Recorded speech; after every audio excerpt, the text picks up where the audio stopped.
Good evening, everyone, and thank you for trusting News 3. I'm Teresa Whitaker. And I'm Phil Scoggins. Investigators say the search for a missing man near an Auburn park led to the man firing shots at law enforcement who returned fire.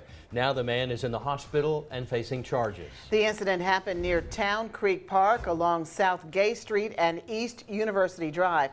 WRBL News 3's Elizabeth White has the story live from our East Alabama newsroom. Well, tonight, 20-year-old Justin Lewis of Opelika is recovering at a Columbus hospital. Meanwhile, the DA is considering charges in the case. And News 3, we are learning more about Lewis's background, specifically at Opelika High School. Tense hours outside Town Creek Park in Auburn on Sunday night began earlier with social media posts. Loved ones of 20-year-old Justin Lewis asking for help on social media, saying the 20-year-old Opelika man was missing.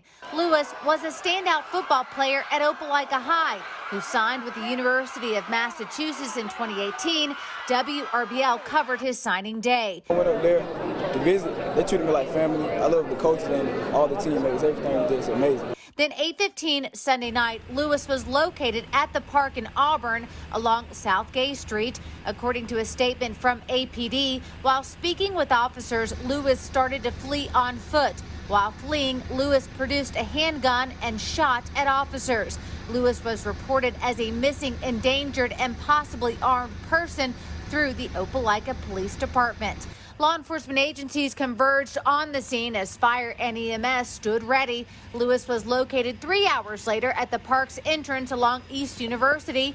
Investigators say Lewis shot at officers a second time, which prompted them to return fire, striking him.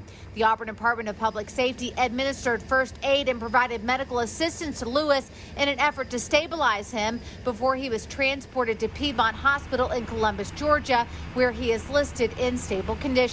Law enforcement officers were not injured in the incident. Meanwhile, on social media, Lewis's family and friends describe him as a respectful and kind person who was not violent and was struggling with stress. Auburn police aren't commenting further on the incident as Aaliyah and the Opelika police continue to investigate. And so we are still waiting to hear from the Lee County DA's office regarding possible charges. As soon as we get that update, we will, of course, share it with you. Phil, Teresa, back to you. All right. Thank you, Liz. Dive teams